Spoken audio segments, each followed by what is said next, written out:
This is referential treatment. What am I saying? We're gonna go with Season 2. Undefined and unrefined. a little defined. A little refined. Season 2 has kind of got the self-explanation. What did we say next? Like, comment, subscribe. We don't care. Do we care? Nah. We still cuss. And it's still a dialectic between the two. I'm nerdy enough. You said it all nonchalantly. Yeah, I'm ready to do subpar. You know me well. Been doing this for a little bit. Yeah. Got some practice now. Like 7 months. It really has been 7 months already. It's been like 7 months. Feels like it's been longer and shorter. We took breaks in between. Long Copious ones. amounts of breaks. And we recorded some stuff that we never even released. That's what it is. We've recorded more than we've released. Yes, definitely. Anyways, I saw Mary and the Witch's Flower last night. You saw what? Mary and the Witch's Flower. Oh, okay. How was that? Good? Question mark? No, it was good. It wasn't Miyazaki good, but it was good. What was the production on this one? There was like... It was Miyazaki, No. but it was... Okay, so it was Ghibli, but not Miyazaki? No. I'm confused. It's a new studio. Mm-hmm. Kind of understood to be the... Not the Successor? replacement, successor. Yeah. For Studio Ghibli called Studio Ponoc, P-O-N-O-C. Okay. I don't know how to pronounce it, but I'm going to say Ponoc. Because it's a lot of the veterans from Ghibli that now have Studio Ponoc. I will be calling it Studio Podunk, but continue. It 100% is Yeah. Ghibli. It's just Ghibli all over. Yeah. But Miyazaki wasn't involved as far as I know with this one. And you can tell. Okay. No female protagonist? It's a female. It's a female protagonist. It's Mary. Mary and the Witch's Flower. Do you think they attempted this whole like formulaic approach to doing the successful thing? I wouldn't call it formulaic, because it's still, well, I guess... Is there a female protag? Does she awaken in another world? And is she unsure of herself until the end of the movie where she discovers herself and then the plot ties up nicely? Yes. It's incredibly mostly, formulaic then. and yes. It does follow the Ghibli formula, yeah. Okay. But it doesn't execute on it as well as other Ghibli movies do. Mm-hmm. Only in the plot, though. It's like other Miyazaki movies where the characters are very likable. The environment and the visuals are very beautiful and thoughtful, like really cool. Yeah. Bright color palette. Yeah. And what they did, like how they did magic and everything. Cats are weird. Yes, there are 2 cats. Now. Okay. Yeah. Are they her guides? One is her familiar. Oh, god damn it. She has a black cat. Yeah. But, yeah, so everything was done very well, but the story didn't feel like a Miyazaki story. Because you know how Miyazaki story just feels natural, like it just flows really well? Mm-hmm. But it never feels like the end is already determined. Yeah. And the way Miyazaki writes, he does the first frame. Well, that's how he gets And it people just flows through. excited to the end of the movie, because that last hurrah moment where whatever crisis they're dealing with, they're actually like the best example I think of it was the end of Spirited Away, where she's like falling and then Haku saves her. Yeah. And then Haku remembers his actual name. That It has a that, big, that heartfelt, hurriedness pace Yeah. that's created. Especially you go on a train and that's like a transit point within the story. It not only changes the scenery on the way to the witch's abode, but it also things are being hurried up as far as plot. Yeah. And then when they return back on the train, that's where she goes into her sister's house in the bathhouse, where she like sneaks in and tries stealing the stamp. Mm. And then that prompts the runaway from Haku. So it's very mindful of its pacing, even how it's being told to you. And then, like I said, the end gets wrapped up in a nice bow. Well, the pacing isn't bad at all in Mary. The pacing's fine. Okay. And the story's fine. Is it the transitions then? It's not even the transitions. It's hard to explain, but it lacks the something that Miyazaki provides. So apparently Miyazaki writes like Spirited Away. Yeah. He does the first frame, and then he just progresses as he goes, but he doesn't already know how the movie's going to end or progress. He just kind of writes it, right? This one felt like the whole story was already known, Oh, if that okay. makes sense. We're going to have her end at this point and start at this point. And then, so now you're thinking of the gap in between? It felt more like a linear story than... As opposed of what could happen next. Yeah, where what happens next to Miyazaki stuff tends to just flow. Yeah. This one seems like just event to event to event to event. That's not right either, because it flows very well. That's hard to explain. Yeah. What was missing? That's just Miyazaki, I guess. Yeah. Something about his stories. They just have that thing that Miyazaki can provide where it just flows really well. And it all feels natural, like a real story. Like, it's happening more than it is just, here's a fairy tale or a book, right?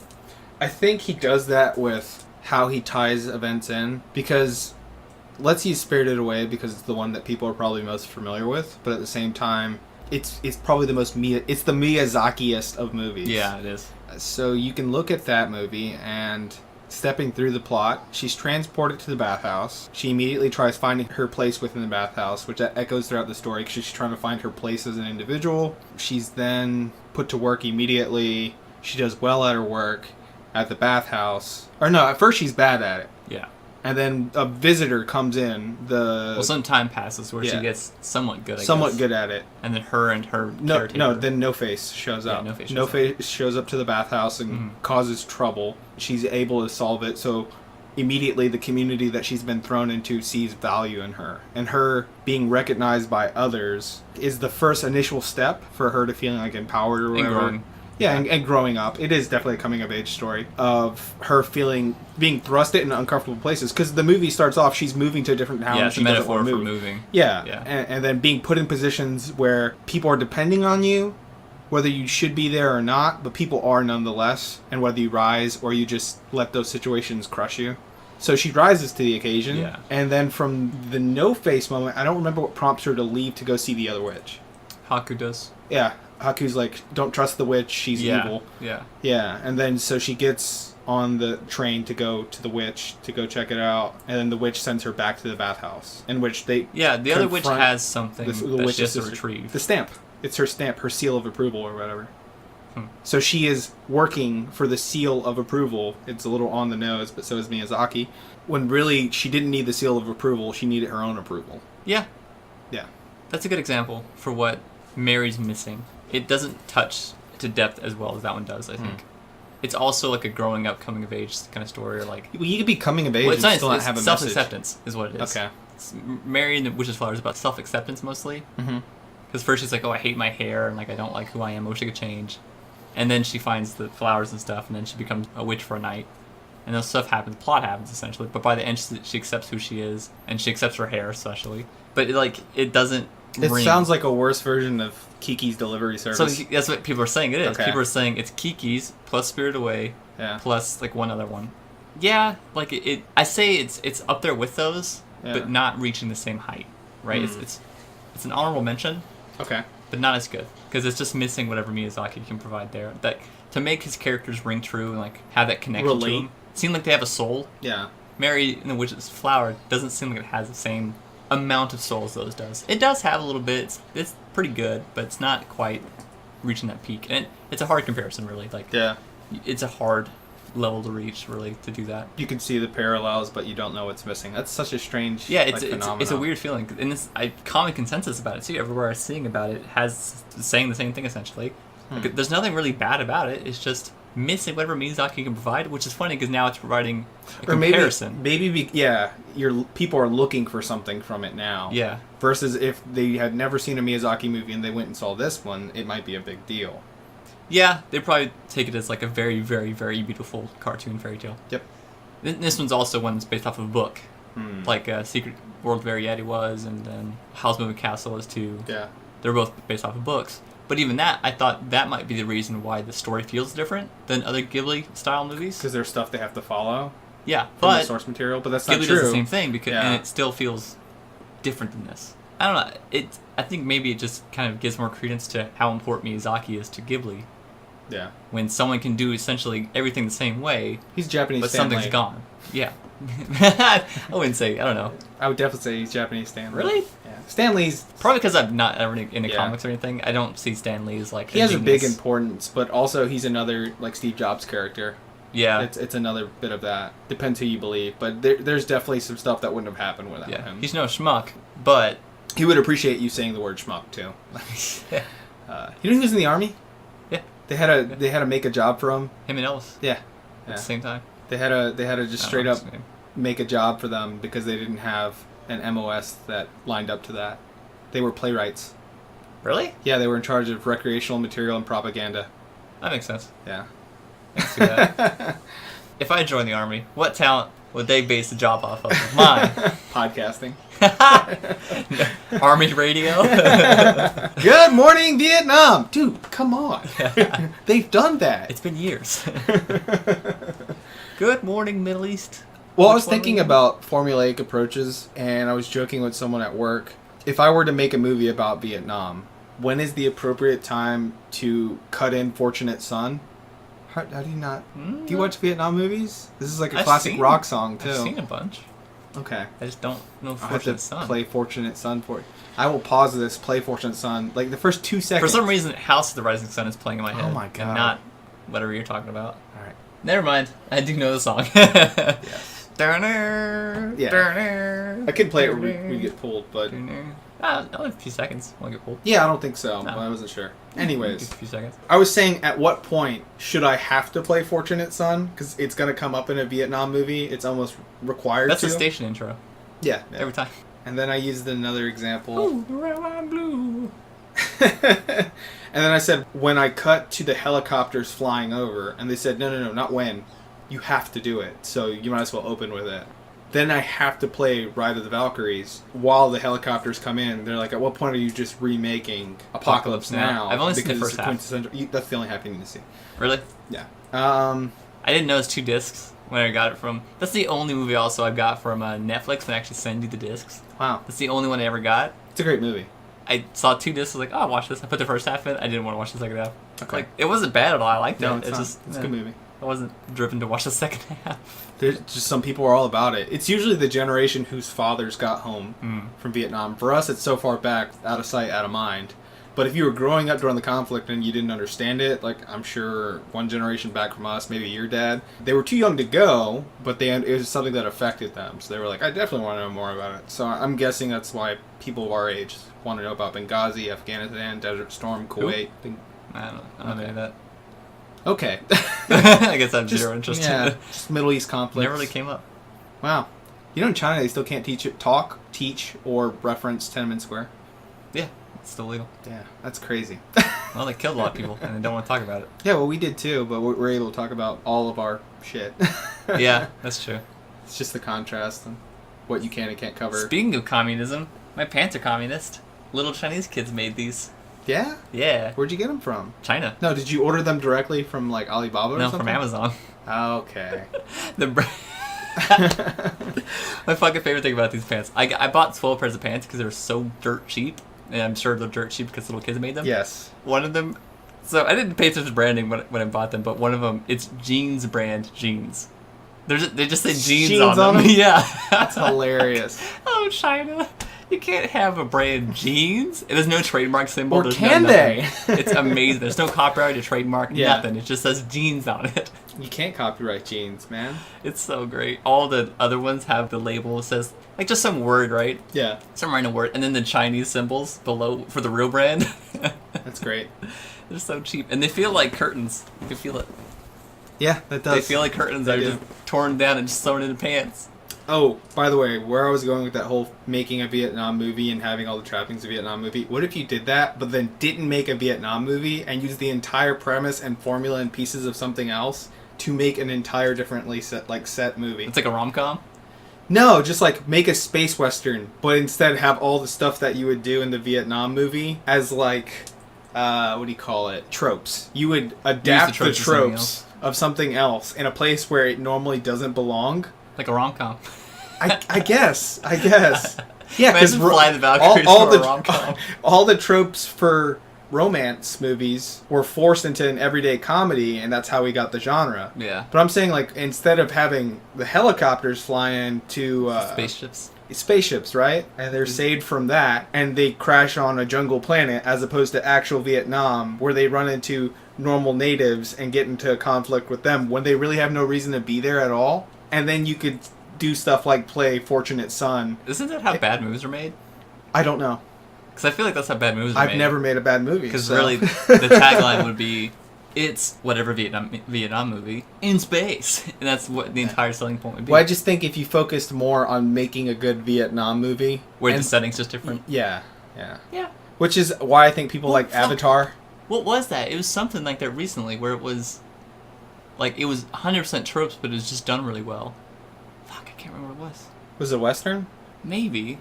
Westerns are pretty good at that. It's Red Rising, the books I've been reading. Oh. There's a lot of tropey shit in it. Yeah. And it's a lot of young adult style events happen in it. Mm. Like a Hunger Games style thing happens. Of course. And then an Ender's Game style thing happens. And then like it kind of hits those similar marks. The Yeah. same way Mary and the Witch's Flower hits those similar marks. But it's just executed well enough. So much so that it doesn't really matter that it's trope because it's just done very, very well. The same way like a lot of animes do tournament arcs and stuff. Definitely. But the ones that do it well, it's totally forgivable. But the ones that don't do it well, Yeah. they get buried for being tropey. Yeah, because you know when we're about to have a tournament arc. It's you never open an anime with a tournament arc. It's always halfway through or at the end. Yeah, you have to develop And characters it's where first. you have to develop characters, and that's where they pull out bad guys and they have beef or whatever, or then you have your new bad guy there, Yeah. or your new good guy you're going to gain into your team. Which makes sense because it's kind of a dream come true for fans. Yeah, because Especially if you're a fan you get to of see not good main guys. characters. Yeah, side characters get to prove their worth, and you get to see two good guys, especially when you have rival characters, and you're like, what if these guys fought? You finally Yeah. get to find out. And what other... Like, it'd be a lot more convoluted plot-wise to make that happen. And that's Than why just the Naruto return. has 3 tournaments. Does it seriously? Yeah. But also, I guess all exams are. they are Yes. exams, so it makes sense why they would have them. Yeah. I don't They're get tournaments. upset at them because they explain clearly for you to go to the next rank, you have to have an exam. And they're like, well, what's the exam? Well, you got to fight your classmates, which makes sense for martial arts and whatnot. Wouldn't that offset how actually skilled generations are, though? What do It's you like, mean? if the next generation of like ninjas suck, Mhm. the best of them is still not going to be as good as the next rank of people. Correct, which is why you have some of the climate that happened in the series originally, because the Water Village kill each other during their exam. Yeah. And the last remaining students are the generation. So you have really, really good students out of there. It's literally the best of the best, but there's a few amount of them. Versus Konoha has a different culture. So the Leaf Village Okay. village is called Konoha. It's got a name? Yeah, it's got a name. Everyone just calls it the Leaf Village. I thought that was his name. Oh. Konoha. They all have names. Oh, shit. But it's easier to remember the clans that are behind the villages. They have a different culture in which they don't kill each other during the exam, and then they will hold students back. Versus the Water Tribe, if you die there, you're not held back. You don't have another chance to take the exam again. But Konoha has a different method of treat people's weaknesses and their shortcomings and help them get better through group effort, I guess, and experience. The progressives. They are progressives, and the other ones are hardcore Darwinist. Yeah. So that's what makes their first clash really interesting, because you see those cultures go at it. You know, be an interesting show. What? All Like- the other villages? Like, no, it's like, oh, yeah, I guess so. Like you mentioned, actually, yes. It would be kids show, though. That would be very serious. Yeah. Not kid shows. You mentioned, like, having tropes and stuff of one genre, but transplanted into another, essentially? Yeah. Or make a movie using other tropes? I just think that would make it more fresh. That was my whole point there. Because Make- you've never seen those tropes in that place. Make a story about whatever you want, but it's within the context and tropes and everything of a different genre story. If you're telling a story like let's say a slice of life romance anime, but it's in a shonen anime, but none of the characters who are essential to the romance part of it. So that's Our been part- done. And Has it? yes, to an astounding method. There's one for... It's the guys in Macbeth who die... No, it's not Macbeth. It's a Shakespeare play. And the play is... this is a play on a play. It's not Romeo and Juliet. I'll think of it later. But it's two... Hamlet? It might be Hamlet. It's two side characters within that story and their perspective of what's going on. And in the story, they're just introduced as, like... I don't know. They're not important. So someone made an entire movie that there was an entire story going on, because we're so... on seeing things from the perspective and the story being told here, we don't care about. They could have been guard number 1 and guard number 2 for all we cared. But it doesn't mean that in an interesting climate, by all means, they would probably see some interesting shit going on. And they're closer to the story than you are. And if you're invested from the story from the outside, then hell yeah, they're invested. So that's been done. And then also Starship Troopers. Starship Troopers is a story of fascism, self-contained within a shitty sci-fi movie. Yeah. Because if you're watching the movie and you're at all cognizant of what's going on, you know it's not a sci-fi movie. It's bad on purpose. They're like, man, this is terrible. It's Yeah. like, that's the trappings in the background to show you how dumb extreme fascism is. That's pretty genius. Yeah. where you make the thing itself shitty on purpose. Yeah. As a metaphor for the actual like story underneath. Yep. How shitty that is. Yeah. That's risky though. Yeah, when that movie came out, some people didn't get it. They're Yeah. like, "This is just a bad movie," and then some people like. And the director's like, "It's bad on purpose," and everyone's like, Yeah. "It's still bad." Imagine like a little kid say that, like, "Your homework is 100% wrong. It's wrong on purpose. Stop being wrong on purpose." Well, here's an F on purpose. I had a friend like that. I had a buddy like that. I'm gonna say friend. I know the guy. Acquaintance. Acquaintance like that who would act dumber than he is, and pretend not to know things, so that no one expected him to know things, so that people would keep low expectations for him, and it infuriated me. But he would never stop doing it.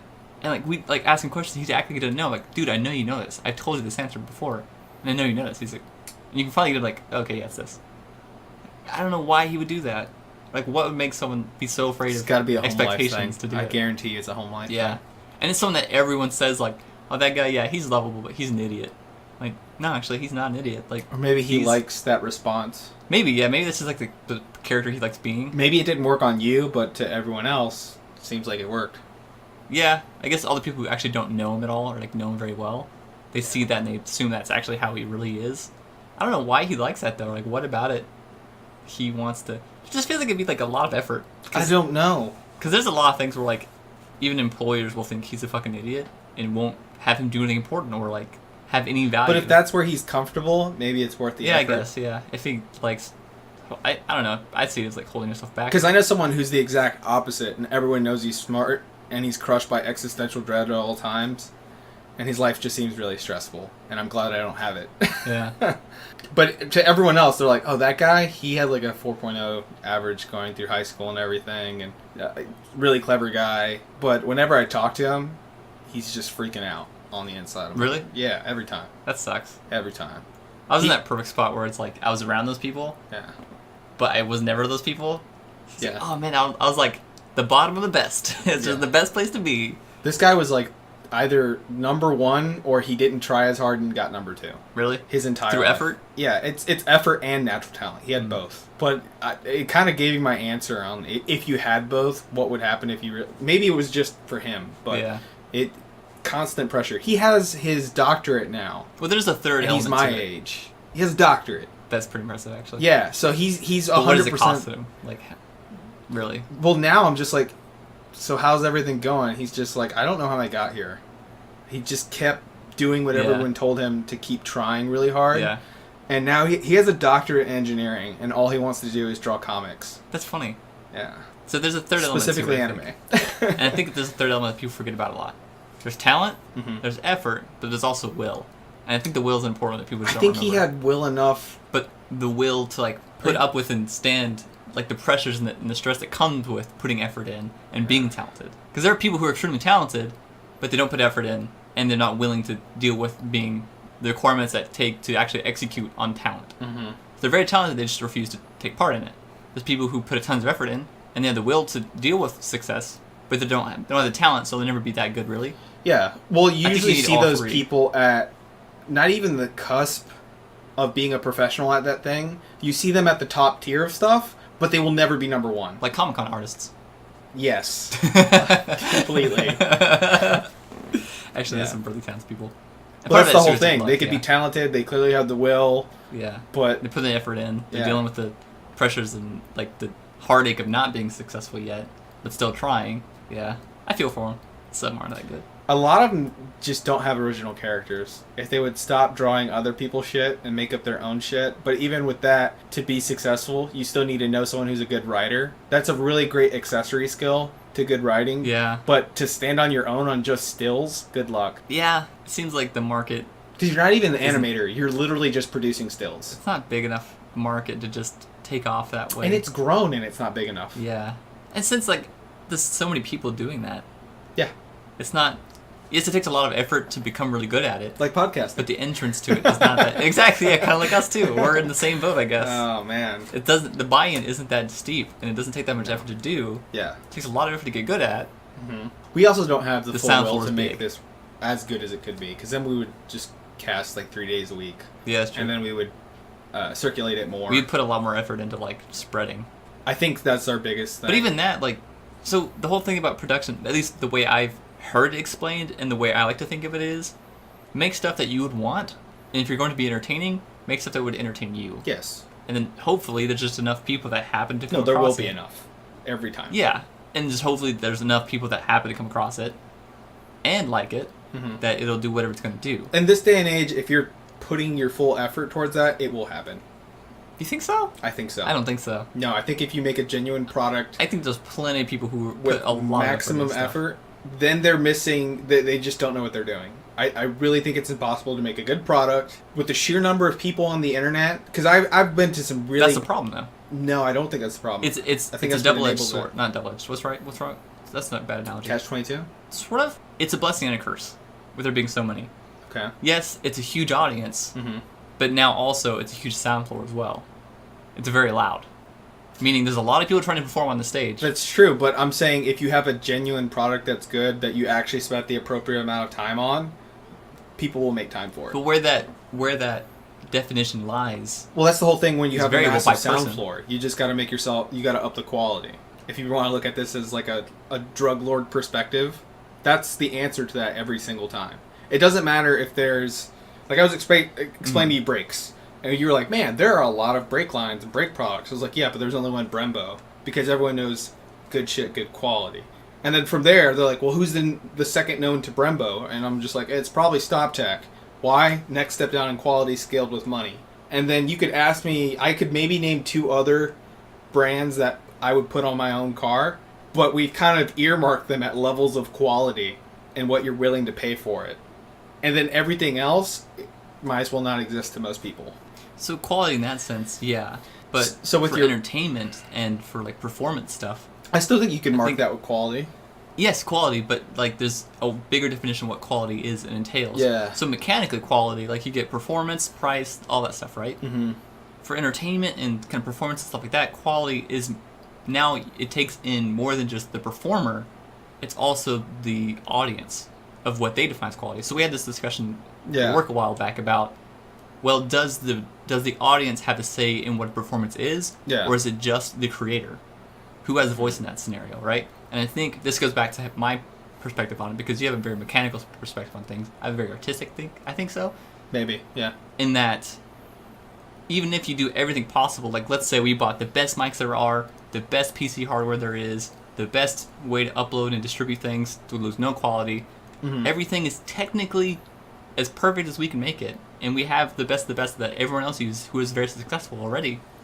Even with all that, it actually comes down to the quality, not of the mechanical bits, but of the artistic bits. Our performance and the receiving end, the audience. So I think you're missing one factor here. I'm going to use a dirty word that I know you're not going to like because you're a socialist. The C word. No, the M word. Money. Almost marketing. Marketing. Yeah, that's a big part of it. So I think, and I'm not talking about how you put your product out there. It's how you deal with critical response, because they do focus groups in marketing, and really the comment section is your focus group. So if you were really thinking of this on, you said everything technically correct. Well, I think if you did everything technically correct, you're going to find out what people want, because you're going to look at your feedback. You would do focus groups, and that could be as simple as going up to someone who you think has taste or similar taste that you would want them to listen to. Like, find someone who listens to a bunch of podcasts, and then have them listen to your podcast, and then you can ask them compared to the other ones. Yeah, and then with their wealth of knowledge and how other podcasts that they like and listen to, or listen to other popular ones and read their comments. If you were properly doing your research there, marketing research, you would know what people do and don't like, because you have a massive test bed. No one said you had to test from your own test bed. You could easily go and look at someone else's. And especially if it's done on a such high level, and I know some quality podcasts, and I listened to 2, which made me want to start this one. So from there, I was able to tell what they did right and what they did wrong as a listener, because I've also been a listener myself. And I think you could do the same thing with other artistic endeavors. Like if you want to say, all right, well, what's great about the Mona Lisa? Or what's great about Van Gogh's Starry Night? And then you could go and ask people about those 2 paintings, and then you could try to create some Mona Lisa meets Starry Night if that was your intention. If it's not a very niche art, I think all of them you could say you have to be good at both. The technical perfection and the artistic soul Yeah. Has to be there. So I'm sure for the podcasts you listen to, they're technically great. Like the mechanics and the actual sound design, not design, but quality and everything, it's really good. Yeah. And it's good enough. I wouldn't. Yeah. Once again, I'm deaf in one ear. That's true. Which is bad. You're probably the wrong person to ask I'm about our quality. audio engineer. Oh yeah, but like, kind of circles back to the Miyazaki thing, right? Yeah. Even the people doing essentially the same thing he does with Ghibli, it's still missing the soul to it, that artistic element of it. While it's technically up there and perfect, it's missing that other element. And then podcasting, or let's use Twitch streamers as a good example. Yeah. When that started out, it didn't matter how good you were because there weren't many people doing it. Mm-hmm. So like, you had a very basic setup. You were just screen capping and streaming that. Your audio quality sucked. Yeah. You didn't have a face cam. That wasn't a thing yet. Yeah. And you were just streaming gameplay, and you weren't the best at it. Yeah. But and they weren't games ahead of release either. exactly. So you're so low quality, but you're doing something so niche Yeah. that you can get most of the viewers available, except there's just very few viewers at the time. So that's when quality and technical Relative to the total number of people viewing, though, you had a lot. you had a high percentage. Yeah. Nowadays, Market share. You That's can the go- term we're talking about. you market can go share. on Twitch, and you can go down to some like games that no one's watching. Yeah. There's like less than 10 viewers. Mhm. You can find one of those. Like our podcast. Choose exactly. We're in that element, I think. Find a random one where no one's watching. 10 people maybe. Mhm. Check that out. The streamer has the perfect face cam. Yep. They've got a professional mic. They have They've a got stream room. Like we're Stream talking room. about. They've got overlays. Yeah. They've got donation buttons. They've got subscribers. They've got this. They get partnerships. They're part of a team. They have collaborations they do. They have someone else pushing their own product for them. Yeah, and still, 10 viewers, nothing more. So what's happening? Why they're hitting perfection? I wouldn't Seemingly say the that's same as perfection, what everyone though. else is doing. Yeah, no. So If you it's want to down talk about the quality of that themselves, yeah. market, though, because you're saying, well, what's everyone else doing? Well, you're doing that's the lowest tier what everyone is doing. Yeah, So at that point, they're just gonna have to have that standout personality, or play something that no one else is. that's playing. the thing too, though. You can find people who have stand-up personalities down in there too. I haven't been looking, so I wouldn't know. I do click through. I Sometimes. just assumed it's like Yeah. if you have a good enough personality, Just to see. it'll probably Nope. be enough. Nope. It is not enough anymore. No. It is not enough. Mm. So they have the overlays, they have the technical perfection, and they have good personalities and good performance skills, Yeah. and still they're not blowing up.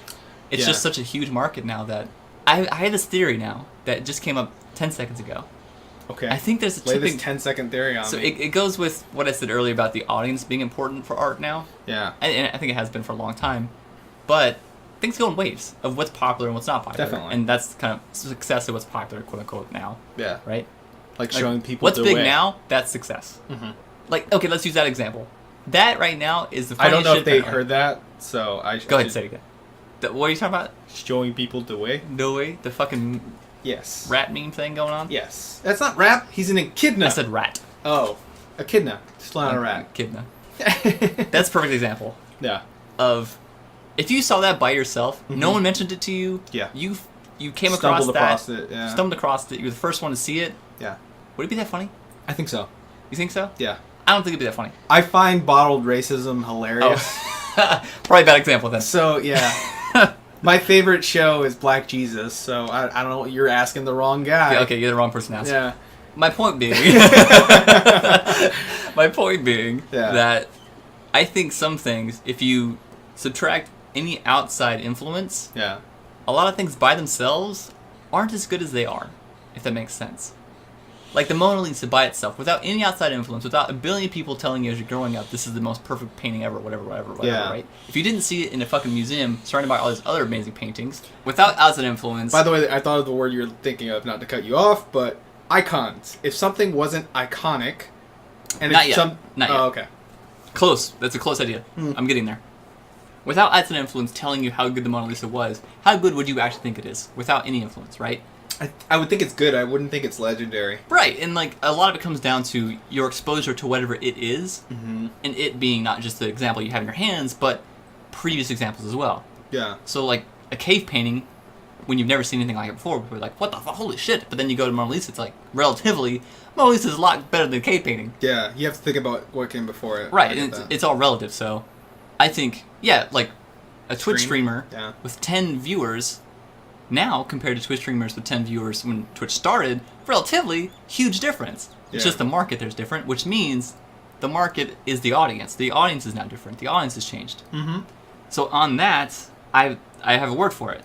And there's a word for it, and it's been a word for it, and something that's very commonly known, and it's me just stumbling upon a common idea that I'm kind of just figuring out myself, and then it turns out it's already a thing, as I do all the time. Vox populi is the voice of the people. Okay. That's the theorem I was getting onto. Vox populi, popularity, how it works. So take another example of movie stars. Stars. How good is their performances actually? A lot of the huge stars, right? Yeah, compared Some to of them are others. legendary actors or actresses who, yes, their performances are just amazing every time. They're just really, really good performers, but they're generally not the big stars you Picard. hear about. There are 2 lights. 4 lights. There was 4 lights, sir. Oh. No, I was tortured. I got convinced. I was convinced. But That's why you're not in charge of the Enterprise. yeah. No, I'm a janitor. You're still number 1. I'm a cook. You're my number 1. I'm the cook on the ship that auto creates things. And is still proud of his own work. Working hard, sir. Keep it up, number 73. Anyways, what was I talking about? Where was I? Vox populi. Stars, right. So those legendary action actresses, they're known for being legends in performance, but they're generally not the stars you ever hear about, the stars that get the limelight the most, right? Yeah. I think that there's some threshold in there where an actor or actress, no matter how good or bad their performances are, the threshold for popularity tips. And now they're just a star from then on until they fall out of that, which it's an undefinable where that is, essentially. Wash up territory. Right, yeah. Like, you fall out of popularity. Getting a sitcom. Yeah. Working on those do-it-yourself channels where you redo old houses, Vanilla Ice. Yes, good example. Right? It's that Vox Populi where it doesn't matter what they're doing, Yeah. really. They just have to be there. What matters is what the Vox Populi is. That's how I feel about Adrian Brody. Someone with really good acting who just somehow never made his way to There's the elite. They just never hit that tipping point. Yeah. Right? He's never going to be George Clooney. Yeah. Or really, George Clooney's what an I like to example call where this... he has good performances. Yeah. So it's like that technical versus artistic side. Like, if Max is bad right now, he'll still have a streaming service tomorrow. That's very true. So just like if George Clooney has put out some definite turds, but he's still George Clooney. Yeah, and that's a good example where he's not the best or the worst, but he's good. He's a very good performer. Mm-hmm. He has some great performances, he has some shitty performances, but he's hit that tipping point of where his input doesn't matter as much as it used to if it was just without the Vox Populi. Now it's the people adding to what he's doing more than anything else. I would say Johnny Depp's there too. Yeah, that's a great example. Great example, because I don't think his performances were ever that great, really. He's interesting, and he's a different person. So I think Secret Window was good. That's legitimately like one of the ones Yeah, it's a that good I point performance. to. It's a good performance. Or Not a legendary what's the one with the performance. books? I don't remember that one. It's about I think it's the Ninth Circle, it's called, where he's a librarian and he's looking for books and he's told not to look for the books because they're relating to hell and demons. It's a really good movie, actually, and he plays it really well. Also, he was, from a very young age, it's like, where do you start looking at his career? And part of that might be how old people are, because people our age and people younger than us don't know that he was in the original Nightmare on Elm Street. Yeah. Yeah, he's there. And he's then, also a kid. what's the leather jacket? Oh, he's in The Outsiders, too. Yeah, he's in Outsiders. He's The Outsider, which he's great in both those, if you want to look at, like, child acting. And how much of that is the performer or the directors, really, but... Yeah. And then he was in Blow. I think Blow's a good movie. Yeah, it's good. And then I also... He's a Mexican. Yes, I love his performance in that movie. That's actually an interesting performance, Yeah, it's especially as a contrast to the other characters in it. Him being like the one gringo. Yep. Yeah, and don't they call him the Gringo in They do that? call him the gringo, yeah. I was the gringo in Texas. That's hilarious. You know he has a pot belt on that whole movie? What? He has a pot plant on his belt the whole movie. Oh, I didn't know. Yeah, it's super noticeable once you see it. And then the one where he plays, not Terrence McKenna, what's his name? Shot his ashes out of a cannon. The writer? No, not ringing the bells. The drug movies, Bat Country. That's why I don't know what it is. No Country for Old Men? No! I hate myself for not knowing this movie right now. It's a drug movie, so I probably don't know it. They do drugs in the movie. The whole plot of the movie is 16 Candles? No. That's a drug You're movie? giving me a look. I think she does drugs in it. No, I've because never this is seen a it. massive icon movie that any other day you could ask me and I'd know it, but I can't think of it. And then The Rum Diaries is kind of like the follow-up to it, which is also a good movie. Weird tangent. What? Completely irrelevant. Dark Knight? Yeah. 10 years old. Today? Soon. Oh. Like next month, I think. Yeah, we're getting older. 10 years. Yeah. That feels like yesterday. Yeah. Anyways, here's another good example that's going to ring true for you. Mm-hmm. H.P. Lovecraft. He's a great example of talent, great creations, really, really well done. Yeah, never got popular. Never got popular. He had a cult following after his death. So his success never happened while he No. was alive. Why? It's because the people didn't receive what he was. It's Correct. The audience was wrong. Not the creation, not the The art, product. the audience. The Yeah. audience. The art. The aardvarks. The aardvarks. The audience was wrong. Not wrong, but it's a Yeah. wrong audience at the time. Yeah. Right? And now his stuff is really successful. Or he has been since. I would dare to say the audience was wrong because I listened to his stories. Nail in the coffin? The audience is wrong. What we're saying is, the audience is wrong. We're fine. We're technically perfect. We're no artistically Lovecrafts. talented. No, but I'm saying, that is You're a huge artistically element. deficient. It's like that comedian I showed you where mid-set, he's like, fuck y'all, that was funny. Yeah, that's pretty funny. That's a good Keon example, Cole. too. Yeah. I think Yeah. anyone that does step into some sort of performance or art has to eventually come across this, where no matter how good you get, and no matter how perfect you are delivering what you do, Yeah. it comes down to you're trying to deliver something. Yep. There's got to be a receiver, and the receiver is who decides what you're delivering on. Right? Correct. The same thing when you speak something. Yeah, you've got the meaning in your head, and you know what you're trying to say. You've got your intent, but as soon as the words leave your mouth, they're not your words anymore. It lands on someone else's ear, Exactly. and then their brain perceives it. Yeah, exactly. It's the same thing with Stuff art. gets misconstrued, turns to a Right. game of telephone. And how much Next thing you know, you're making the Star Wars prequels. how much is it too, their experience too? How Mona Lisa thing, it's relative to what your other art experiences have been. Even speaking to someone relative to their experiences speaking to anyone else. Every moment up till then. Exactly, is yeah. gonna shape that. Exactly.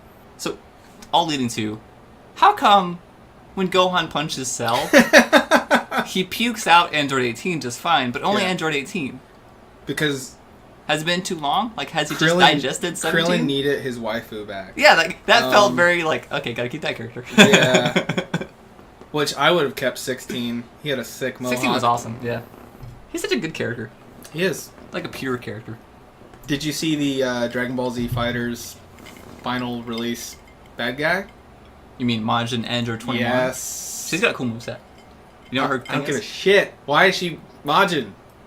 I think there's gonna be a story thing for It her. is going to be a story thing. I'm just... It's okay. By the way, You gotta the admit. end of Super got announced. You gotta admit, a Majin Android is a cool idea. It is. To tie in two bad guys. Mm-hmm. And I'd rather that than a Frieza android. Because Frieza was an android and it didn't work. No. Because Trunks was like, get that shit out of my house. Boom, boom, boom! Yeah, he literally side palms it and just does a key blast. That's one of his moves. Yeah, it always is. But I'm just saying, where he does the key blast to the side, which is literally the lowest tier of attack, and kills Yeah. Android Frieza and King Cold. And King Cold in one fell swoop. And he catches his own sword. Yeah. Like a badass. Yeah. So art. Fuck the aardvarks. That's what I have to say. Fuck Fox Populi, dude. How frustrating is that? How many... That you can have the right product for the time. That's a it's good really question. great, and then maybe one day this podcast will be a cult following. Yeah. That's my only hope for it. At this After point. Hawaii is just a smoking pile of rubble. Yeah. Yeah, we're gonna get to that. I swear. That's gonna be our closeout, which we have 10 minutes, so we can talk about that. We can run long. Yeah. Well, I kind of want to catch this fight. It's a big fight. Didn't it already start? An hour ago. That lasts a while. Isn't it over? No. Are there pre-fights to fights? Yeah, it's not just the one fight that's the whole card that you pay money for. It's It's got some money. they're not pre-fights. Pre-farts. Yeah. Sometimes You sound dumb. sometimes the undercard are a bunch of pre-farts. I'm like, who is this guy? Who taught him to throw a punch? Better than I can. Really? Quotation marks. Ultimate Fighting Championship. If I was omnipotent, Mm-hmm. I'd want to know. Well, okay, a couple things too. I would want to know, all the amazing things that got missed out upon Yeah. because they just weren't recorded properly, weren't recorded, Or no one was around for. or no one was around for it. Like that time a hawk drop a rock and then that rock causes 9/11. Like that kind of shit. What? That's what I'm saying. I've heard some fucked up theories, but that one's pretty out there, No, dude. no. I'm not saying it's a real theory. I'm Or just just, like, saying crazy turn of if events. something at that ridiculous level, like literally, this butterfly flapped its wings. No, buddy, I get then you. the tornado. I get what you're saying. Just a weird example. Just a weird example you gave. If that's not a theory, it is now. The eagle theory. Fuck the eagles. Falcon, you shit right. Oh, sorry. Like Kennedy having his head blown off, anti-Castro pigeons. That's Also, all it was. If I was omnipotent, Yeah. and I'm using the word probably wrong, I would get rid of the job of the people who tear tickets at movie theaters. Yeah. Immediately after you buy the ticket. I would get rid of them. Like make them fade out of existence because you are Just get rid of the job. omnipotent. Just Right, the theory. Just the entire idea of that Everyone job. forgets it was Gone. a job. The next Gone. day, they Yeah. already have a job No, set it's not up. a thing. Where are they? Go concessions. Just go to concessions. That job is gone. Yeah. Why is that thing there? That I went to the to make theater- sure no one sneaks in. Yeah. No. So here's the thing. It's 2018. Just make a turnstile or some shit. Yeah. Or just have a different setup where you don't buy the tickets outside and then go through a door and hand the ticket to somebody. Yeah. Just make the door the ticket thing. Yeah. So when you buy the ticket, the door opens. You walk through. The door closes. Yep. Or some simple shit like that. In emergencies, just throw that shit open, right? But like the whole thing about like you buy the ticket, Some walk 2 theaters feet, used to have give it that back. with the revolving doors, and Yeah. then you just buy the ticket up front, and then you go through the revolving door. Yeah. And the guy who sells you this ticket presses the button to revolve the door, and someone's like, "Why am I getting a ticket? That used to be your receipt, but now you get a ticket and a receipt." What's the point of the? And the guy. Okay, so people would say, "Well, he tells you where to go. Look at the fucking ticket. It says on the ticket." And the big numbers outside Yes, the and theaters. if you use numbers everywhere, you can't get lost. And then even if you can't get the big numbers, they still have the title of the movie and the time it starts. Arabic numerals are universal. You don't need to read. You could be illiterate and still see that to that. Well, maybe Jewish That people way. are not fans. Yeah, I got ranty about that last night. It's like that guy is irrelevant. That's how I feel about Braille underneath bathroom signs. What? Yeah, because You want blind people walking the wrong bathrooms? no, it's how they find that Braille on the wall, and this is mainly for I remember interior you talking about structures. that once. Yeah. I was like, how do they know that those dots are there? Like, and some people are like, well, it's universal how they set them up. I was like, well, not every Walmart's set up the same. So how would I know where the bathrooms are? Do I just have to hand hug the wall and I end up inside the glasses hut, which I've would be never hilarious seen- I've if never I'm seen that. blind and I walk into the glasses department first into Walmart. I've never looking seen for a the blind bathroom. person walking, dragging their hand along a wall. No, so how do they know that plaque's there? Because not every building's set up the same. And someone's like, well, it has to be. If there's a bathroom there, they have to have the plaque and it has to have the Braille. Right, I'm but like, how do they know the how bathroom's do they know there? the bathroom's there? How did I know to get in this establishment? I'm just assuming being blind is way harder than it is, but I've never been blind, so I couldn't tell you. I think about it sometimes. Yeah. My nerves, the nerve, For your The optical nerve? Yeah. it's too big, Yeah, you told me this. so they think I have glaucoma or will get glaucoma in the future. You get So I weed. might actually go blind. Yeah. I mean, if you catch it early, which they are catching it early, if it is it, Just put eyes in your head. just insert the eyes, and then Garen and Maria can take them back. Yeah. But yeah, I had like when I was a little kid, they're like, yeah, you might go blind when you're older if we can't fix this. It's like, oh man, so I had to think about like, okay, if I was blind, like, what would I do? Did I ever talk about that in a Yeah. podcast? I did. That's didn't I? like our first episode. Yeah, where I was like, I came up with the idea of like audio movies and audio TV shows. Yeah. Like audiobook versions. Yeah. TM, trademark. Is that how it's like dibs? You, just You dib call it, yeah, dibs? you dib it, yeah. And I could see like, look, I came up with this idea a long time ago, see?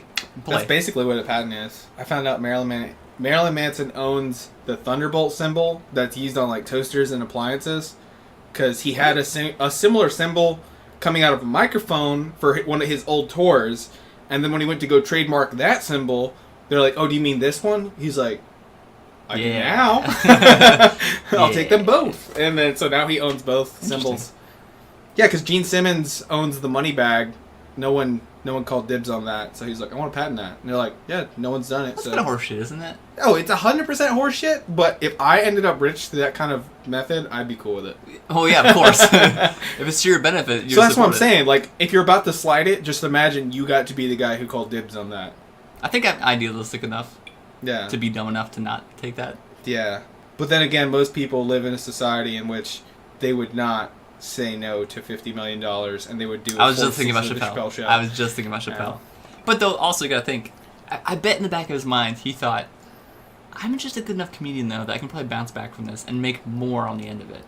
Like this almost like a publicity stunt in a way, but not actually publicity stunt. No, I think he's insightful enough to know that he didn't need $50 million. Yeah. They needed $50 million, at least. That's a good point. To validate hiring him again and compromise. And by the way, I found out Joe Rogan was talking about what was the big thing that he had an issue with on why he told them no.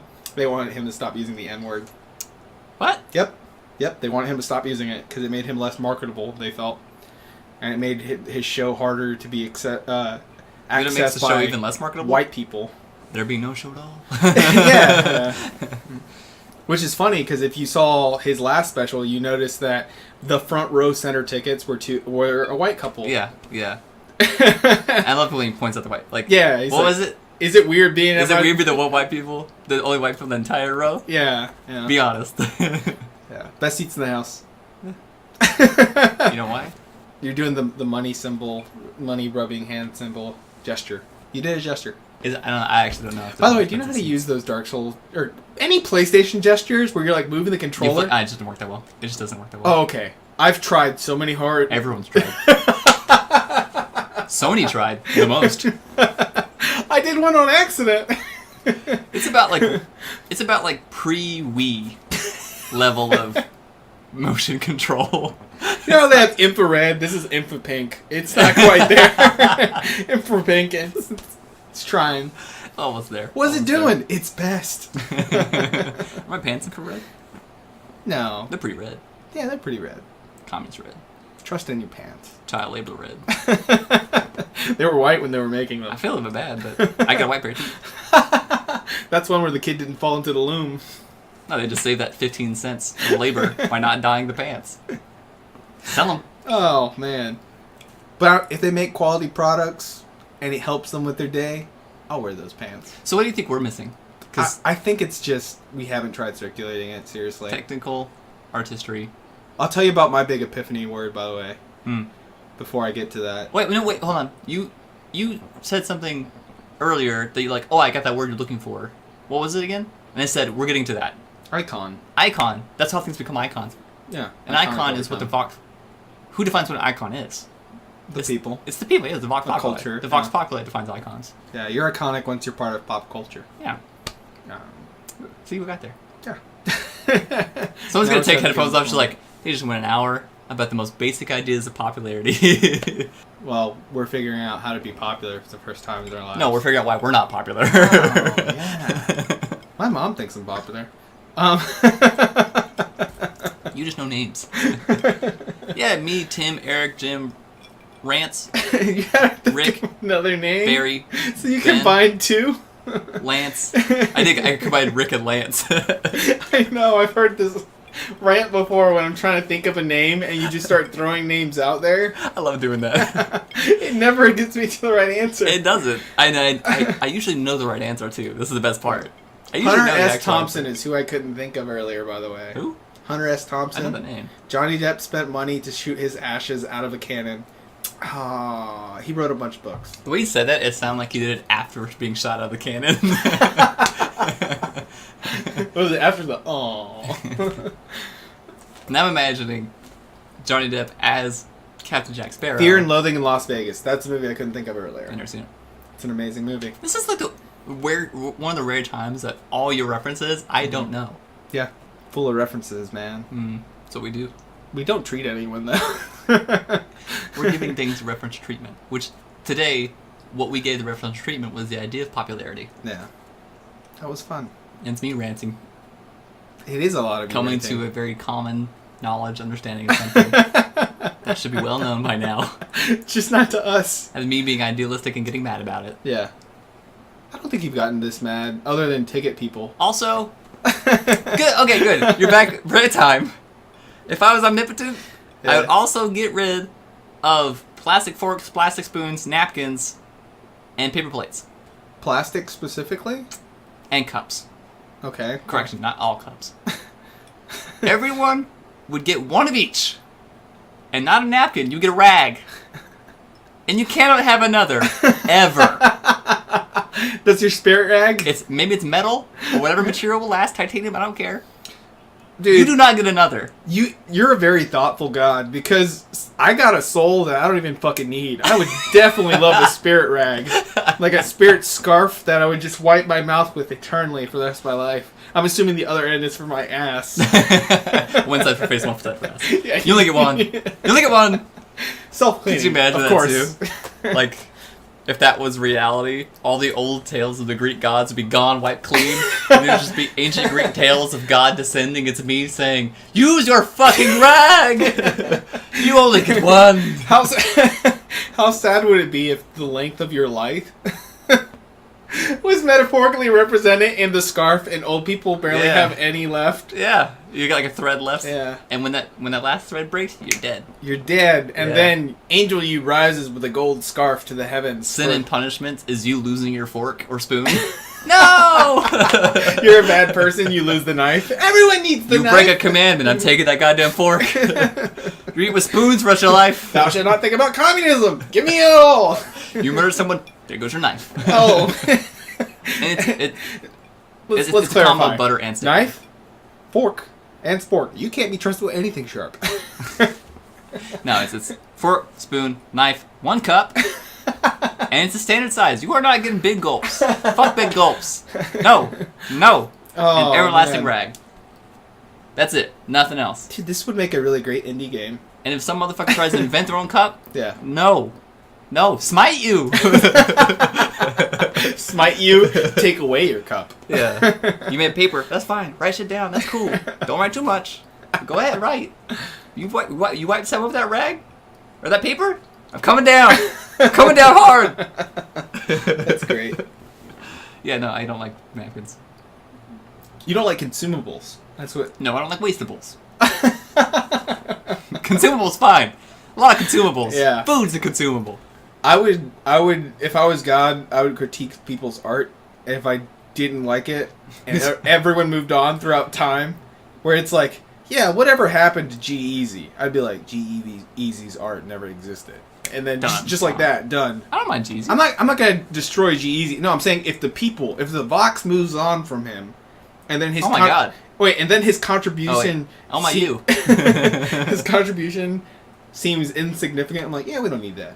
And it's just like it never existed. Well, I think, yeah, I would do that, but I would do that for everything, so then we would only have really good shit left. I would QC art. That's all this is coming down to. So I've got a member of B Team who he's picking up music. Oh, you told me about He's trying this. to pick up on music. Yeah. And he's like, hey man. Well, he does this thing where he'll start a conversation with you, not because he actually wants to know anything, like have a He wants to conversation. brag. He wants to brag. He wants to says he knows something, or he wants to let you know something about him. And this time it was he's picking up music. Okay. So he starts this conversation by asking for music recommendations. No, he starts, what music do you like? So I was like, oh, okay. So I started talking about music I like, and like, I never heard of those bands or whatever. Indie shit. Can you give me? Yeah. I think I said College Earth, Wind, and idealistic. Fire. Oh, my- okay. I said college. I said college, forest, idealistic, It's hippie called, shit. shoegazing music. Shoegazing? Is Yeah, that shoegazing is the I'll write that genre. down. You'll I'll find write that that. down. You seriously might want to. 90s punk, post-punk, Mm-hmm. and a little bit of bluegrass stuff, Okay. and Earth, Wind, and Fire, and some 80s stuff. And he's like, I don't know any of those, so I gave him like some examples of songs. He still had no idea. And he goes, well, I'm asking before I could even say anything else. He finished by saying, well, I'm asking because I'm starting like I got this program on my computer to do like mixing and stuff, like music. Yeah. And I'm trying to find some like new sounds to use for my songs, my music. And it made me start thinking about. He has a high opinion of you. He comes to you with a lot of stuff. He does. I don't know why he's got a high opinion of me either. Oh, I know why. It's because You tolerate him more I than don't. others? No, it's because I don't tolerate him. It's because I'll call him on his shit Yeah. when he's just bragging and bragging. Like, shut up, you're just bragging to brag. Or I won't reciprocate. Like, Yeah. oh yeah, tell me more. I'm just like, nah. I think that's why. But anyways, it made me think about things in its purest. Yeah. And how I said earlier about like it's relative to other experiences and other things. Especially as a creator, usually people start by making something by like, or in the image of something you already like. Mm-hmm. What would be something in its purest form, form. purest output from somebody without any influence, right? Yeah. So like if you set out to make music, personally, I think it'd be better off not listening to music And and trying to have your own, and to have like a self-discovery of how music is and how music works. Maybe that's because you hold stock in something that is... Your derivative, darling. No. Because someone who makes good music and music that they enjoy will always make it for themselves. And it just happens to be enough vox populi at the time that like... Well, the whole thing is like, how could you make something that... Like, have you ever made something... I think a really good example is when you're young and you don't have money. So you try making like a gift card or a birthday card, and you put everything in it that you think a good birthday card needs, because no one's going to try to make a bad birthday card. I refuse to do this, but go on. No, I'm just saying, or like Valentine or whatever. Like, imagine something that you made something for someone else as a child, where before you could go out and buy it. So swapping in... You have to make something yourself. You have to make something yourself, right? So you're not going to intentionally make it bad, so you put in what you think are all the best parts, right? And before you hand it to that person and you get their outside opinion, either verifying it or disapproving of it, in that moment of you're like, oh man, they're going to be so excited because I think it's great. And then it could or it could not be, in their opinion. Because it depends on the compendium of that product that they've seen before, or maybe they just don't think handmade shit is great. There should be a specific word for that feeling. The fear of disapproval, but the excitement of potential approval. Yeah. Like you're excited to present something to somebody. There should be a word for that. Yeah, it's called specific beta. Feeling. It's called a weak spirit. No. I bet there's a German word for I that. meant like a game beta or something. Oh, I thought you meant like beta alpha. Yeah. like someone who's a beta versus an alpha person, which isn't a real thing. Which I think that's a great... It's not a real thing among wolves. Among humans, it's real. As a social construct, I guess. So. Yeah, exactly, because we expected it to exist in the animal kingdom. We then created the actual social construct of betas and alpha men. Until that doctor said, no, I'm wrong. We're like, nope, we've adopted it. Yeah. And he's just like, and now he regrets ever introducing the trope at all. You know why? Because he's a fucking beta. I'm kidding. If he was an alpha, he would have just said, I might have been wrong once, but you'd never know. I was wrong. Wolves are bitches. Humans is where alphas are at. Yeah. The feeling of giving someone presenting a gift. someone something, yeah. Yes. And like creating something pure from yourself to give to somebody. Which I guess that hasn't happened. Well, You've never made anyone anything. No. You made someone a mixtape, you fuck. I do mixtapes, but I also did, for a while, pixel art. Okay, that's cool. But specifically for the person, right? Yeah. So like I nicknamed one girl I was talking to Blue Jay. Yeah. So I made a pixel art of a blue jay, and used that as the cover for the CD casing. It was a Simon and Garfunkel collection, but I just took Simon and Garfunkel out and threw that away, and then got rid of the insert and put in pictures of your YouTube. Blue Jay. Oh. The Blue Jay picture. But the funny thing is I couldn't take the insert from the back out. Yeah. So the front's a Blue Jay and the back makes it look like it's a Simon and Garfunkel CD. So when I gave it to her, I was like, "This is not a Simon and Garfunkel CD. Yeah. It's a mixtape, and it's a mixed CD because it's not tape actually." But yeah. No, so I guess I did sort of do that, but still, it wasn't a pure creation because it's pixel art that I've seen done. There. Yeah. I didn't write the music or record the music, and it was so maybe it wasn't. I referenced a picture of a Blue Jay while making it. So maybe it wasn't 100% pure, but in reference to mixed CDs, it was pure. Yeah, because no one consulted with you on what needs to go in the CD. Yeah, and that exact mixtape doesn't exist anywhere else. And I'm assuming you listen to all the tracks yourself. You weren't going down. Oh, dude, I get serious when I make a mixtape. So yeah, I go for not even just relevant songs or it's all love songs. You're making a concept. I get down to telling a story through the songs. Yeah. Even is a Valentine's mixtape, dude. It's not even all happy songs. Cause love ain't all happy, dog. There's some sad shit there too. That's great. Yeah. So you get what I'm saying, and that feeling of hoping that it is good and you would never make a bad product on purpose. Yeah, and it's received as good too. Really, the gift tape you would give the mixtape you would give to someone else is really just the mixtape you would want back from them.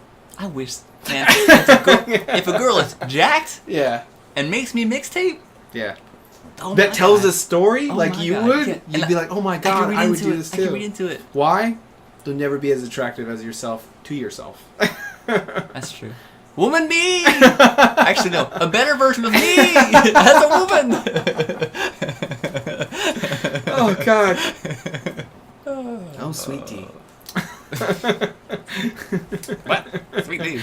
No, that's how Dennis says tea in Whenever they think Dee's terribly wrong about something in Always Sunny, oh, sweet Dee. Oh, sweet tea. Oh, yeah, that's true. That's right. I remember. I haven't seen that or Scrubs in too long.